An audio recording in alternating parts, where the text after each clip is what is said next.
नमस्कार दोस्तों, OCA network में आपका स्वागत है। मैं हूं ओमकार चौधरी। ये तो आप जानते ही हैं कि जस्टिस वर्मा कौन है और जस्टिस वर्मा किन चीजों को लेकर के चर्चा में आए हैं, ये भी हमें और आपको पता है।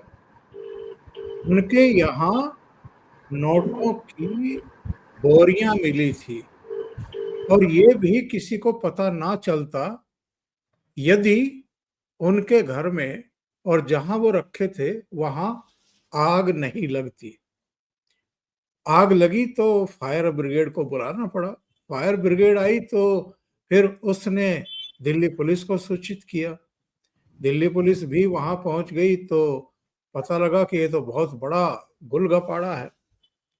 अब अगर हाई कोर्ट के जस्टिस हैं, उनके यहाँ नोटों के बोरे मिल रहे हैं, तो ऐसा तो हो नहीं सकता कि पुलिस इस मामले को दबा छिपा करके रखे। तो जो दिल्ली हाई कोर्ट के चीफ जस्टिस हैं, मामला उन तक भी पहुंचा और भारत के चीफ जस्टिस और फिर भारत की जनता के पास भी पहुंच गया। लेकिन इस पूरे मामले पर लीपापोती करने की कोशिश की गई और मामले को दबाने की कोशिश की गई। लेकिन अल्टीमेटली ये जन दबाव समझ लीजिए, मीडिया का दबाव समझ लीजिए, या अंदर से एक नैतिक दबाव समझ लीजिए, अल्टीमेटली हुआ ये कि इस मामले में एक कमेटी बैठाई गई, अंदरूनी कमेटी बैठाई गई और उस कमेटी ने भी मान लिया कि जस्टिस वर्मा के यहाँ जो नोटों के बंडल मिले हैं, बोरियां मिली हैं, वो अवैध कमाई है और उन्हीं की कमाई है और उन्हीं का परिवार इस कमरे का यूज करता था जहां पर बंडल के ढेर मिले हैं। उनको कहा गया, इशारा किया गया, इस्तीफा दे दे। नहीं दिया तो फिर चीफ जस्टिस ऑफ इंडिया ने भारत सरकार को कहा कि इनके खिलाफ महाअभियोग प्रस्ताव ले आइए, इनको हटवाइए। अब सरकार उसकी तैयारी कर रही है तो कपिल सिब्बल सामने आ गए हैं, प्रेस कॉन्फ्रेंस कर रहे हैं और वो कह रहे हैं कि अगर उनको हटाया गया तो ये बहुत गलत परंपरा पड़ जाएगी और ये तो असंवैधानिक है और हम इस महाभियोग का विरोध करेंगे। आज इसी पर चर्चा कर रहे हैं। मेरे साथ दो खास मेहमान जुड़ रहे हैं, धीरेन्द्र पुंडीर साहब दिल्ली से और वीरेंद्र नाथ भट्ट लखनऊ से। तो दोनों को जोड़ करके चर्चा को आगे बढ़ाते हैं। बहुत स्वागत है आप दोनों का। नमस्कार। भट्ट साहब, मैं आपके पास आ जाऊं पहले या धीरेन्द्र जी के पास जाऊं? धीरेन्द्र जी के पास जाता हूं क्योंकि उनको फिर 9 बजे के आसपास जाना होता है। तो धीरेन्द्र जी, सबसे पहले तो मैं आप ही के पास आता हूं और ये जानना चाहता हूं, कपिल साहब क्या कहना चाहते हैं इस देश के सामने जिसके यहाँ नोटों की बोरियां भरी हुई मिली हैं, धू धू जलते हुए नोट मिले हैं। कमेटी ने भी मान लिया है कि ये उन्हीं के हैं, उन्हीं के घर का हिस्सा है, वो कमरा ये यूज करते थे और ये कह रहे हैं कि नहीं नहीं, ऐसे जज को मत हटाओ, महाभियोग मत लाओ। हो क्या रहा है इस देश में? देखिए, मुझे लगता है कि जो भी कपिल सिब्बल करना चाहते हैं वो हमेशा अपने हितों को देख के उसको आगे रख के उनका एजेंडा आपको रहता है कि सुर्खियों में रहना है। पिछले कुछ सालों से इस देश में एक तो आज तक कभी भी सुप्रीम कोर्ट के वकील पर पेशी कितना पैसा लेते हैं ये आपको कभी कहीं नहीं मिलेगा। आप जब किसी डॉक्टर के पास जाते हैं तो बाहर फीस लिखी रहती है, बाकायदा मेंशन करना है, जो आपने पिछली बार बिल्कुल साफ तौर पर वीरेंद्र जी ने बताया कि किस तरह से। तो वो हमेशा सुर्खियों में रहना है और चूंकि जितनी सुर्खियों में रहना है, चूंकि जिस पार्टी में अभी हैं उस पार्टी के जो संस्थापक थे उनका कहना ये था चर्चा पर्चा और खर्चा, ये सब ही राजनीति है। तो वो राजनीति में भी है, उनके पास वो पर्चा ले चुके समाजवादी पार्टी से और खर्चा करने के लिए उनके पास बहुत है इंजाम और उसके लिए उनको जुटाना है। आप ये सोचिए, जब पूरा देश एक ऐसे वक्त में, यहाँ तक कि पहली बार सुप्रीम कोर्ट इतने ज्यादा एक पब्लिक प्रेशर में था, क्योंकि देश की आंखों के सामने नोटों की इतनी लगातार जलती हुई कितनी संख्या होगी, ये चूंकि कोई आम आदमी तो शायद ही बता पाएगा, क्योंकि वो तो हिंदी फिल्मों के अलावा इतने नोट कभी उसने असलियत में तो देखे नहीं होंगे जितने वो जल रहे थे। 1.5-2 फीट की ऊंचाई तक नोटों की गड्डियां थी जो उसको एसेस कर पा रहे हैं लोग। ऐसे एक में फिगर एक फिगर सिंबल आई जो थी है, कि करीब 15 करोड़ के आसपास होंगे वो, एक फिगर आई थी जी। जी, तो मैं जो कपिल सिब्बल को देख रहा हूँ, कपिल सिब्बल इस किसी को इसको जोड़ रहे हैं, क्योंकि जब वो यहाँ तक आए हैं तो उन्होंने डिस्कस किया होगा जरूर, वो इसको जोड़ रहे हैं जो जज शेखर कुमार यादव है उनके खिलाफ जांच के, वो उसके साथ जोड़ रहे हैं। तो आप ये समझिए कि एक चूंकि वो वीएचपी के प्रोग्राम में आके एक ऐसी बात बोल देते हैं जो अमूमन सबको मालूम है और सब उस बात को डिस्कस कर रहे हैं इस देश में, वो उसको किससे कंपेयर कर रहे हैं, वो इस बात से कंपेयर कर रहे हैं कि करोड़ों रुपए की जिसकी कोई आय बता नहीं सकता है, जो जज जिसको आप सोचिए कि सुप्रीम कोर्ट की समिति मतलब कितना प्रेशर रहा होगा कि पहले जांच वैसे हुई, फिर उसके बाद सुप्रीम कोर्ट उधर से ही खुद अनाउंस हुई उसकी माफ कीजिए जानकारी भी वहीं से आई। तो इतने समय में अगर कपिल सिब्बल कर रहे हैं तो मुझे लगता है कपिल सिब्बल, चूंकि इससे पहले भी महाभियोग की बात पहले भी आए हैं, प्रस्ताव आए हैं, और ये कोई सरकार का ऑनस नहीं है कि सरकार हटा रही है या वो कर रही है, सरकार विपक्षी दलों से बात कर रही है, क्योंकि इसमें मिनिमम 50 सदस्य आपको राज्यसभा से चाहिए अनुमोदन के लिए भी, मतलब उसको आगे ले जाने के लिए। अनुमोदन तो फिर बाद में स्पेशल उसके सेशन के अंदर जो दोनों प्रस्ताव पास होगा वो भी 2/3 उसके साथ उन्हें, मतलब उसका भी जो नॉर्मल सामान्य बहुमत से ज्यादा है, और उसके बाद आप उसमें 100 सांसद आपको लोकसभा के चाहिए, 50 राज्यसभा के, उनके लिए विपक्षी दलों से बातचीत हो रही है।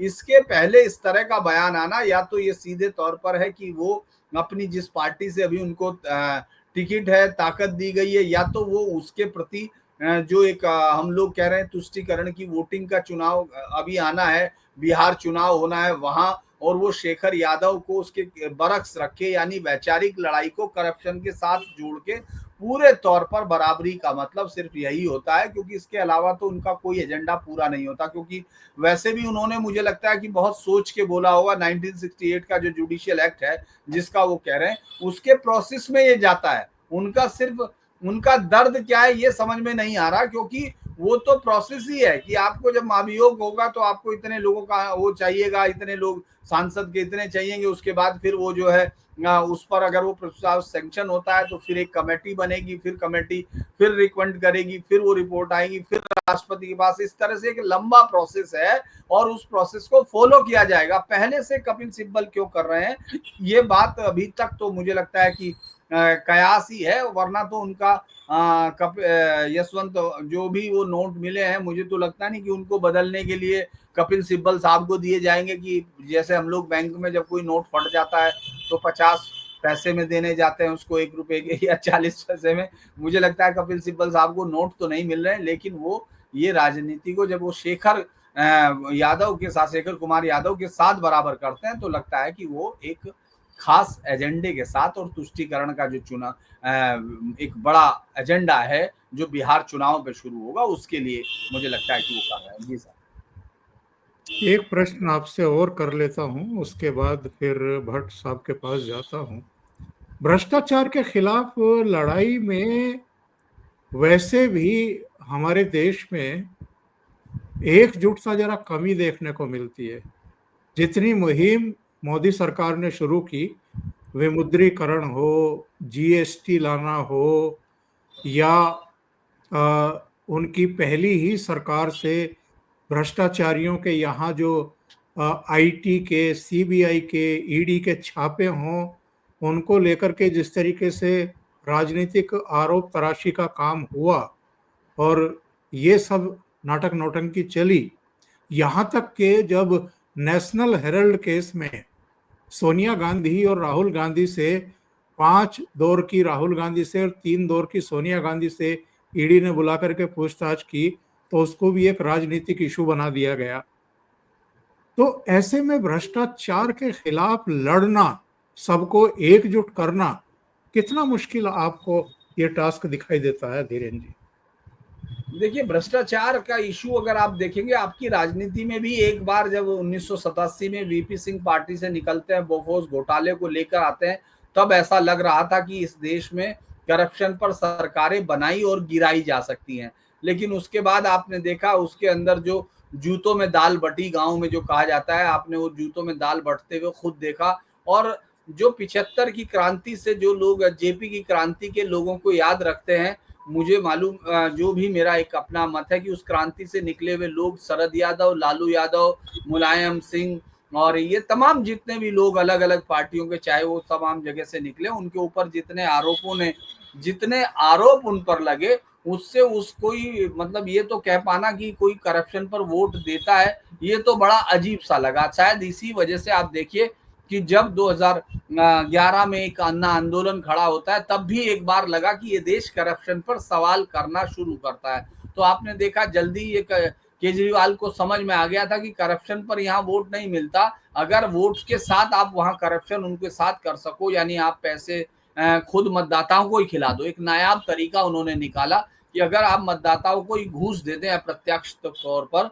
और इस देश ने फिर दोबारा से जो एक रेवड़ी की परंपरा है वो उधर बहुत थी, साउथ में, जो लोग साउथ की राजनीति को बहुत ज्यादा क्लीन या उसकी बात कहते हैं, वहां हमेशा से साड़ी, जोड़ा, टीवी, तब तक फ्रीज की कोई बातचीत नहीं, तो फ्रीज का नहीं था, लेकिन बाकी तमाम चीजें वो दे दिया करते थे। तो मुझे लगता है कि करप्शन अभी भी हमारे यहाँ बहुत इसलिए नहीं है क्योंकि जितने लोगों को आप विपक्ष में देखेंगे, सबके ज्यादातर लोगों के ऊपर, क्योंकि आप जब आपने गिनाई है नेता प्रतिपक्ष उनका हो चुका, उसके बाद फिर दूसरी पार्टी में आपको मालूम है गोमती घोटाला आज गूंज रहा था, कल परसों की गोमती घाट वाला। उसके अलावा फिर आप इधर चले जाएंगे तो लालू यादव सजा याफ्ता है, जो एक पार्टी के अध्यक्ष है। मतलब लगातार अगर आप गौर करेंगे तो विपक्ष के लीडरशिप कभी भी इस बात को इसलिए अधिमान नहीं देती है क्योंकि जैसे ही वो इसको सवाल बनाएगी तो सबसे पहले उनके वोट कटेंगे, वो पहले साफ होंगे। तो इसीलिए आप कभी भी देखेंगे तो विपक्ष, और ना ही वो इसको, इसीलिए वो जातीय आधार वाला, क्षेत्र वाला और भाषा वाला मुद्दा क्यों उठता है, वो इसीलिए उठता है क्योंकि आप स्टालिन पर लगने वाले, उदयनिधि मारन पर लगने वाले, या फिर आप आगे बढ़ जाएंगे पिंगलिन पर उनकी बेटी को लेकर कितने आरोप लगे। मतलब जो पहले यह माना जाता था कि करप्शन जो है कम्युनिस्ट पार्टी में नहीं होता, बहुत सारी चीजें इस पर कही जाती थी। फिर आप बंगाल में चले आइए, जो उनका अभिषेक बनर्जी जो है भाईपो की पूरी सरकार पर क्या क्या है, तो आप लाइन से अगर चले जाएंगे तो आपको दिखेगा कि किसी के पास क्लीन नहीं है। तो लिहाजा लोग कहते हैं कि भाई हमाम में जब सब नंगे होते हैं तो कम से कम उस हमाम का बाहर लाइव प्रसारण तो नहीं होता होगा। तो इसीलिए मुझे लगता है ये कोशिश है जी। बिल्कुल सही बात आप कह रहे हैं धीरेन्द्र जी। अब जरा चलते हैं भट्ट साहब के पास। भट्ट साहब, आपको लगता है कि महाभियोग प्रस्ताव अगर आया तो उसको ये लोग तमाशा बनाने की पूरी कोशिश करेंगे, पार्लियामेंट के भीतर भी और पार्लियामेंट के बाहर भी?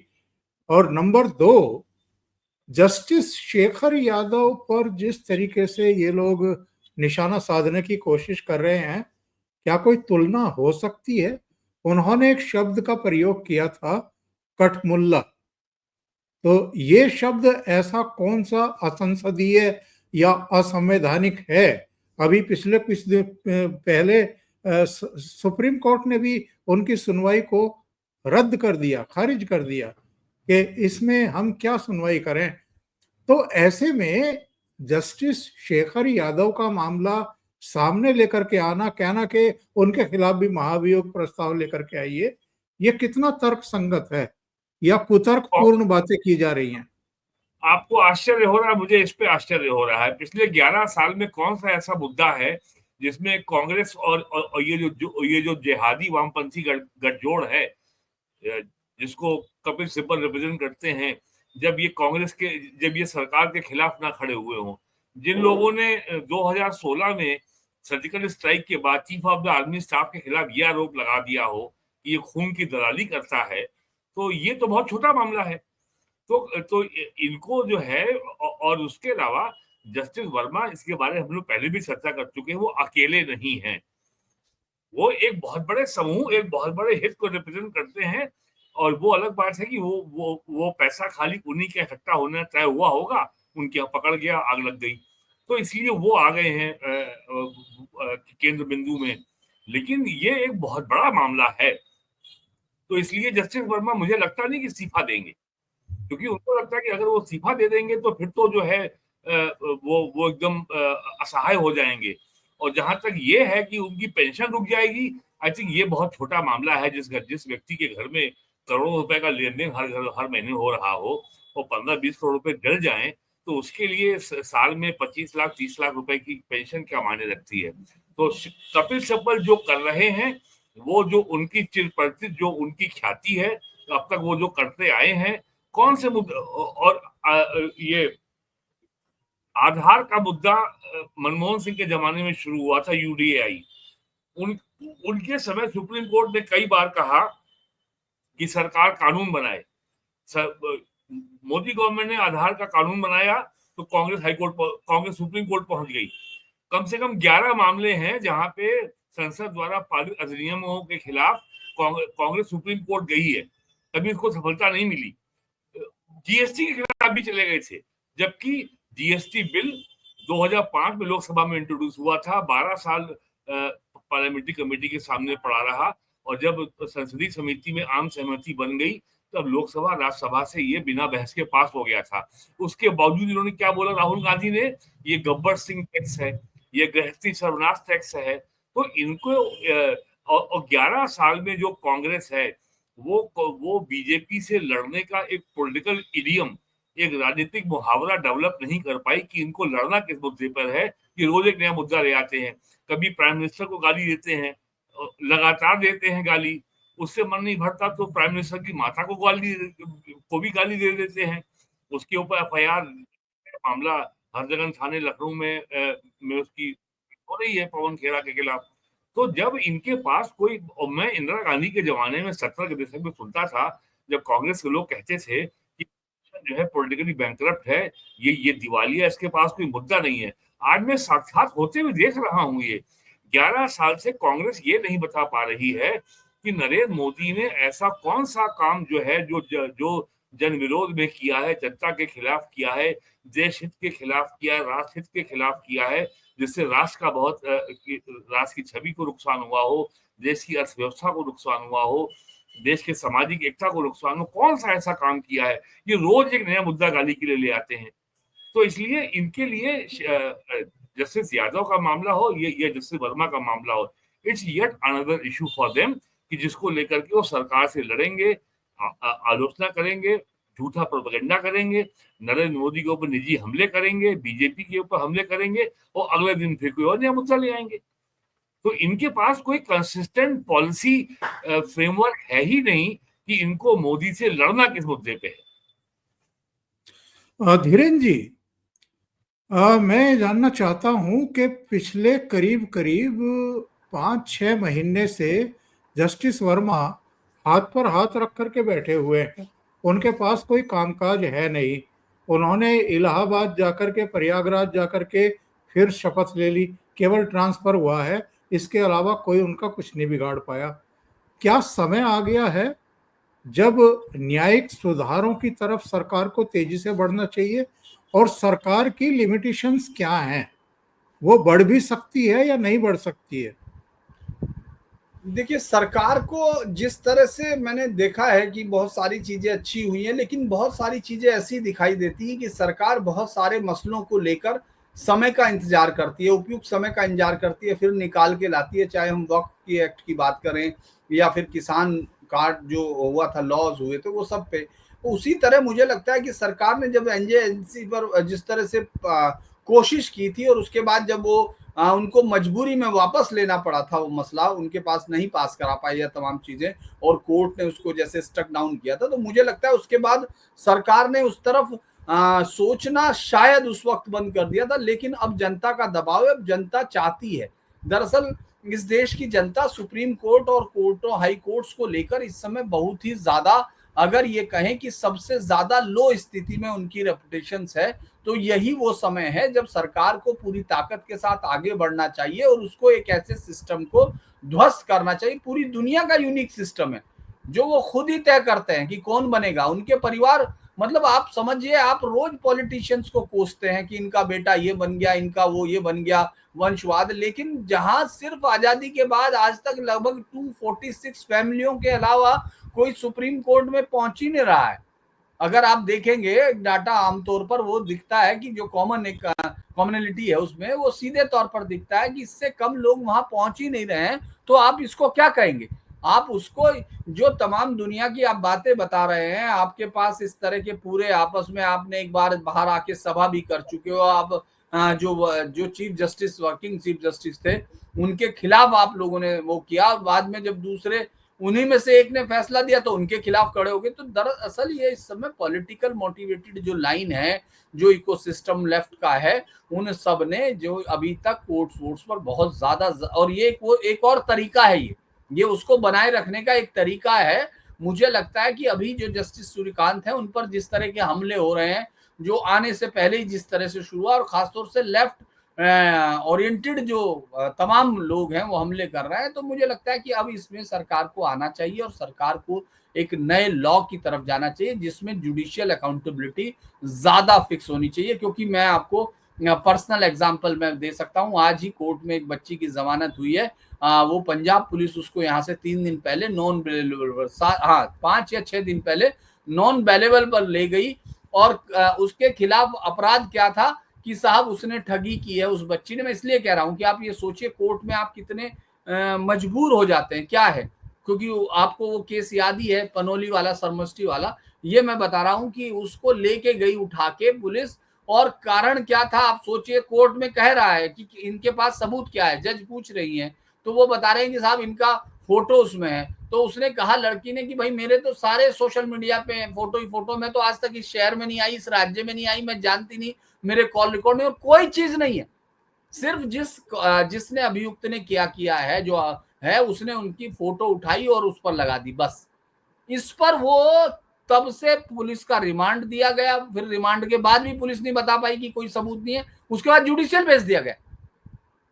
तो कोई आदमी उस जज से पूछने वाला है या नहीं कि भाई तुमने कोई तो बेसिक चीज देखोगे, तुम्हारे पास कुछ तो होगा। लेकिन चूंकि जज साहब है तो आपको सुनना पड़ेगा। तो मुझे लगता है कि ये राइट टाइम है सर, कि अब आना चाहिए, और उस पर सरकार मुझे लगता है जरूर काम कर रही होगी। जी, बहुत बहुत धन्यवाद आपका धीरेन्द्र पुंडीर साहब, आपको जाना भी है। दर्शकों से निवेदन रहेगा कि उनका धीरेन्द्र पुंडीर ऑफिशियल चैनल है, उसको जरूर सब्सक्राइब करें, सहयोग करें। Thank you so much Dhirendra ji. और भट्ट साहब के साथ चर्चा हमारी जारी है। भट्ट साहब, कितना मुश्किल है भ्रष्टाचार के खिलाफ मुहिम को आगे बढ़ाना, और न्यायिक सुधार कभी हो पाएंगे भी या नहीं हो पाएंगे? देखिए, 91 जुलाई 1991 से भारत में इकोनॉमिक रिफॉर्म की प्रोसेस चल रही है। अगले महीने 22 जुलाई को 34 साल पूरे हो जाएंगे। मैं इस पूरी प्रक्रिया का साक्षी रहा हूं, और जैसे जैसे समाजवाद नाम का जो अपराध इस देश में किया गया है, हर काम सरकार करेगी और केवल मंत्री आईएएस ठेकेदार पैसा खाएंगे, जो अभी भी चल रहा है बहुत बड़े स्तर पर देश में। तो इसका इसको ठीक करने के लिए जो नरेंद्र मोदी गवर्नमेंट ने काम किया है कि पूरे गवर्नमेंट सिस्टम को, एडमिनिस्ट्रेशन को, सरकार के फाइनेंशियल एडमिनिस्ट्रेशन को डिजिटाइज करो। अब जैसे कल ही आंकड़ा आया कि 2018 से लेके 31 मार्च 2025 तक भारत सरकार ने 44 लाख करोड़ रुपया जनता के खाते में सीधे भेजा, डायरेक्ट बेनिफिट ट्रांसफर के माध्यम से। यूपी में ये आंकड़ा लगभग 4 लाख करोड़ रुपया है। तो जब ये मामला पूरा डिजिटल है, इसमें ह्यूमन इंटरफेस नहीं है, तो करप्शन कैसे होगा? और दूसरी बात, अब मई के महीने में यूपीआई इंटरफेस के माध्यम से जो एक महीने में जो ट्रांजैक्शन हुए, उनकी संख्या 1800 करोड़ है, और टोटल जो ट्रांजैक्शन हुआ है वो 25 लाख करोड़ रुपए से अधिक हुआ है एक महीने में। अगर 25 लाख करोड़ रुपए एक महीने में हो रहा है, तो हर हालत में ये 12 महीने में 350 लाख करोड़ होगा, जो हमारे जीडीपी का 90% है। तो ये एक तरीका है करप्शन से लड़ने का। एक और तरीका था नोटबंदी, दूसरा तरीका था 2000 रुपए के नोट बंद कर दिए। ऑफिशियली सरकार ने विड्रॉ नहीं किए हैं, लेकिन वो नोट सर्कुलेशन के बाहर हो गए हैं। और यही अब होने जा रहा है 500 के नोट के साथ। हालांकि आरबीआई ने क्लैरिफाई किया है नोट बंद नहीं हो रहे हैं, बिल्कुल सही कहा है। इसके संग भी वही होगा जो 2000 के नोट के संग हुआ है, और धीरे धीरे 500 के नोट सर्कुलेशन से बाहर हो जाएंगे। तो फिर अगर आपको 1 करोड़ रुपए का सोना खरीदना है तो फिर आपको 200 रुपए के नोट की 500 गड्डी एक गाड़ी में भर के, ट्रक में भर के लेके जाना पड़ेगा। ये एक तरीका है। खाली भाषण देने से काम नहीं होगा। और जितना काम ब्लैक मनी को रोकने के लिए पिछले 2016 से लेकर अब तक मोदी गवर्नमेंट के समय में हुआ है, कभी नहीं हुआ। और चूंकि अब सब कुछ जो है टेक्नोलॉजी एनेबल्ड है, आर्टिफिशियल इंटेलिजेंस आधारित है, और आईटी आधारित है, और ये टेक्नोलॉजी हर दिन अपग्रेड हो रही है। हर हर हर साल, और हर साल तो बहुत ही बदल जाती है। और एनपीआर, नेशनल पॉपुलेशन रजिस्टर, और उसके बाद जब एनआरसी हो जाएगा, जब सरकार के पास एक एक नागरिक का आंकड़ा हो जाएगा कि कौन क्या है, किसका इकोनॉमिक और फाइनेंशियल प्रोफाइल क्या है। आज की तारीख में किसी से आदमी से पूछ लीजिए, आप दिल्ली एनसीआर में 10 करोड़ 5 करोड़ रुपए से नगद रुपए दे करके कोई एसेट या प्रॉपर्टी खरीद नहीं सकते। आप चाहें 2 करोड़ रुपए देके फ्लैट खरीद लें नोएडा में, आसान नहीं है। हो सकता है हो ये प्रॉपर्टी डीलर इसको अरेंज करा दे, लेकिन फिर जो आपको उसकी कॉस्ट बहुत बढ़ जाएगी।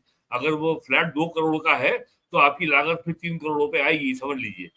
तो ये चीजें प्रोसेस से, कानून से, इंस्टीट्यूशनल मैकेनिज्म के जरिए हल होगी। और यही तरीका है जुडिशरी में अकाउंटेबिलिटी और ट्रांसपेरेंसी लाने का।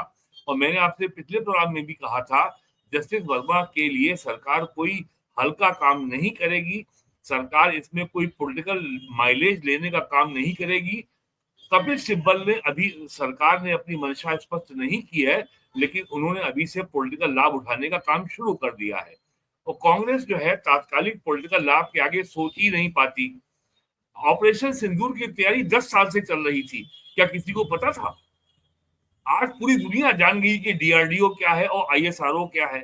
आज पूरी दुनिया जान गई कि भैया टाटा जो है रफाल का फीसिलाज बना रहा है। आज दुनिया को मालूम हो गया कि इंडिया में 250 कंपनियां हैं जो कि ड्रोन बना रही हैं। दर्जनों कंपनियां इंडिया में हैं जो रॉकेट बना रही हैं। ये काम पिछले 11 साल से चल रहा था, अभी भी चल रहा है। और अब और मेरा अपना मानना है कि 11 साल के बाद जब इंडियन इकोनॉमी $4 ट्रिलियन के बेंचमार्क को क्रॉस कर गई है, ऑपरेशन सिंदूर ने दुनिया को ये दिखा दिया है कि भारत अपनी डेवलप टेक्नोलॉजी के जरिए अपनी शर्तों पर अपने तरीके से शॉर्ट और स्विफ्ट ऑपरेशन चला करके एयरफोर्स के वॉरफेयर में एक नया इतिहास रच दिया है। एयर मार्शल संजीव कपूर जो रिटायर्ड चीफ है एयरफोर्स के, उन्होंने कहा है आने वाले दिनों में दुनिया के एविएशन हिस्ट्री में और एयरफोर्स के एकेडमीज में इंडियन एयरफोर्स ने जो ऑपरेशन किया है लाहौर के 11 एयरबेस में, वो सिलेबस के रूप में पढ़ाया जाएगा। तो अब इंडिया का इन्फ्लेक्शन पॉइंट आ गया है, प्रस्थान बिंदु आ गया है। और जब प्रस्थान बिंदु से जो प्रेशर और जो मोमेंटम जनरेट होगा, तो उससे एक इंस्टीट्यूशन कब तक जो है अड़ा रहेगा कि हम नहीं बदलेंगे, और उस संस्था का नाम है जुडिशरी।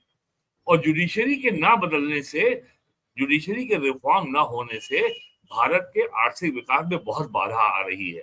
आप अगर जो गति शक्ति का पोर्टल है जिसमें सारे इंफ्रास्ट्रक्चर प्रोजेक्ट आप देखें जहां लिस्टेड हैं, तो आप पाएंगे कि बड़े बड़े इंफ्रास्ट्रक्चर प्रोजेक्ट में जो बॉटलनेक आ रही है, जो आगे नहीं बढ़ पा रहे हैं या जिनमें कोई अड़चन है, तो एकमात्र मामला है कि सब मामला कोर्ट में है। यह मामला लैंड एक्विजिशन का है, यह मामला सब लैंड एक्विजिशन के मुआवजे का है, और कोर्ट में हल नहीं हो रहा है। एकमात्र मामला आप पाएंगे। यानी सरकार ने यह कर दिया है कि अब जो है सरकार की ओर से कोई जो बाधा संभव थी, वो हम जो है जितना फिजिकली संभव होगा उसको हम दूर करेंगे, और दूर किया उन्होंने। लेकिन सरकार का बस जो है district court, high court, supreme court पे नहीं चलता है। अगर आप कानून बदल भी देंगे तो कहेंगे साहब वो उसको क्वेश कर देंगे, या कहेंगे साहब हम इसको नहीं मानते। तो इसका हल इंस्टीट्यूशनल मैकेनिज्म के जरिए ही आएगा। सबको साथ बैठना पड़ेगा, न्यायपालिका को भी, विधायिका को भी और कार्यपालिका को भी। यहाँ कोई किसी का दुश्मन नहीं है, कोई किसी का एडवर्सरी नहीं है, कोई किसी का राइवल नहीं है। अल्टीमेट ऑब्जेक्टिव तीनों संस्था जो हैं, जो तीनों आर्म्स ऑफ द स्टेट हैं, अल्टीमेटली उनका सबका ऑब्जेक्टिव है वेलबींग ऑफ द पीपल। सब इसीलिए तो काम कर रहे हैं ना। तो ये बातें जो है और जो भी लोग, और मैं तो कहूंगा कपिल सिब्बल को इस मसले के ऊपर ज्यादा आक्रामक भाषा में बयानबाजी करने से बचना चाहिए, क्योंकि इससे माहौल खराब होता है। ट्रस्ट बिल्डिंग का काम करना चाहिए और जस्टिस यादव को टारगेट नहीं करना चाहिए। ठीक है, जस्टिस यादव को का मामला बहुत पुराना हो गया और जस्टिस यादव को आप जस्टिस वर्मा से इक्वेट कर रहे हैं, ये बहुत ही एब्सर्ड कोशिश है। मैं कहूंगा ये बहुत बेहुदा हरकत है। ये जस्टिस यादव के ऊपर कोई करप्शन का आरोप नहीं है, उनका एक बयान ही तो है। तो वो अपना स्पष्टीकरण सुप्रीम कोर्ट को दे चुके हैं। आपको नहीं अगर पसंद है तो एक बार उनको राज्यसभा बुला लीजिए, वहां उनसे ले लीजिए उनका स्पष्टीकरण। तो ये चीजें जो हैं तो और सभी दलों को इसमें तात्कालिक पॉलिटिकल लाभ कमाने की नीयत से ऊपर उठना होगा, तभी इस मामले में आगे बढ़ा जा सकता है। क्योंकि आप एक संस्था को, जुडिशरी को लगातार टारगेट करके रिफॉर्म नहीं कर सकते। You have to bring everybody on board. जब ऑन बोर्ड सभी आएंगे तो सब बराबर होंगे ना, एक कॉन्फिडेंस होगा, एक म्यूचुअल रेस्पेक्ट होगा। तो ये टारगेटिंग से काम नहीं चलेगा। और नरेंद्र मोदी को आप देखिए, जब वो प्राइम मिनिस्टर बने थे तब उनके ऊपर ये दबाव था कि मनमोहन सिंह के जमाने में जो भ्रष्टाचार हुआ है, जो बैंकों के लोन लाखों करोड़ रुपए की रेवड़ी की तरह बांटे गए हैं और इस देश के, और ये सब ये उद्योग खा गए और देश का जो नुकसान हुआ है, इसके ऊपर व्हाइट पेपर लाइए। नरेंद्र मोदी ने ऐसा नहीं किया। अगर वो ऐसा करते तो देश में एकदम से निराशा का माहौल जो है छा गया होता कि ये आदमी तो कुछ कर नहीं रहा है, इसने तो आते ही देश को डुबो दिया। नरेंद्र मोदी ने उस सबको देखा, उससे सीखा, इसको दोहराना नहीं है, ऐसा उन्होंने सुनिश्चित किया। और आज 3 साल हो गए हैं, बैंकों का जो एनपीए है, जो बैड डेट है, वो विद इन परमिसिबल लिमिट्स है और आज सारे बैंक फायदे में हैं। स्टेट बैंक ऑफ इंडिया ने तो अकेले पिछले 24-25 में 1 लाख करोड़ रुपए से अधिक का जो है डिविडेंड लाभांश दिया है भारत सरकार को, और सारे बैंकों का लाभांश जो है 1.5 लाख करोड़ के आसपास है। तो ये चीजें बहुत ही धैर्य से और जो प्राइम मिनिस्टर का मंत्र है, संकल्प से सिद्धि, तो संकल्प से सिद्धि गाली दे के नहीं हो सकता। ये एक लॉन्ग टर्म प्रोग्राम आपको बनाना पड़ेगा, जैसा आपने ऑपरेशन सिंदूर में किया। अब ऑपरेशन सिंदूर के ऊपर भी कांग्रेस की ओर से, विपक्ष की ओर से इतनी ज्यादा गैर जिम्मेदार बयानबाजी की जा रही है जितनी पाकिस्तान में नहीं की जा रही। भारतीय वायुसेना बोल रही है कि हमने 11 एयरबेस को तबाह किया, वो कह रहे नहीं आपने 8 और किए। आप तो कम बता रहे हो, आपने 19 किए। तो ये चीजें हैं। तो और मेरा ख्याल है कि प्राइम मिनिस्टर मोदी ने अपने एक्शन से, अपने परफॉर्मेंस से, अपनी निष्ठा से इस देश के बहुत लोगों का विश्वास जीता है, इस देश के अपोजिशन को न्यूट्रलाइज किया है। राहुल गांधी गाली बकती रहे, लेकिन नरेंद्र मोदी ने अपोजिशन के सभी नेताओं को सम्मान से बुलाया और उनको जो है डेलीगेशन का मेंबर बनाया और उनको कहा कि इस मुल्क में जाइए।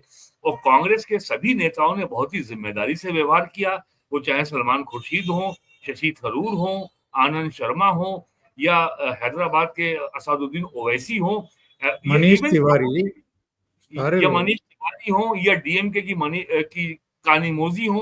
कानिमोजी से स्पेन में सवाल पूछा गया भारत की नेशनल लैंग्वेज क्या है। कानिमोजी ने बहुत ही ठंडे दिमाग से उत्तर दिया, unity is diversity is the language of India. उसके बाद को समझ बचा। तो ये सब जो हुआ है, ये प्राइम मिनिस्टर के धैर्य का परिणाम है। ये कोई ऐसा नहीं कि प्राइम मिनिस्टर ने कोई डंडा चलाया या उनके ऊपर कोई जादू की छड़ी है, ये उनका धैर्य था, इसलिए हो गया ऐसा।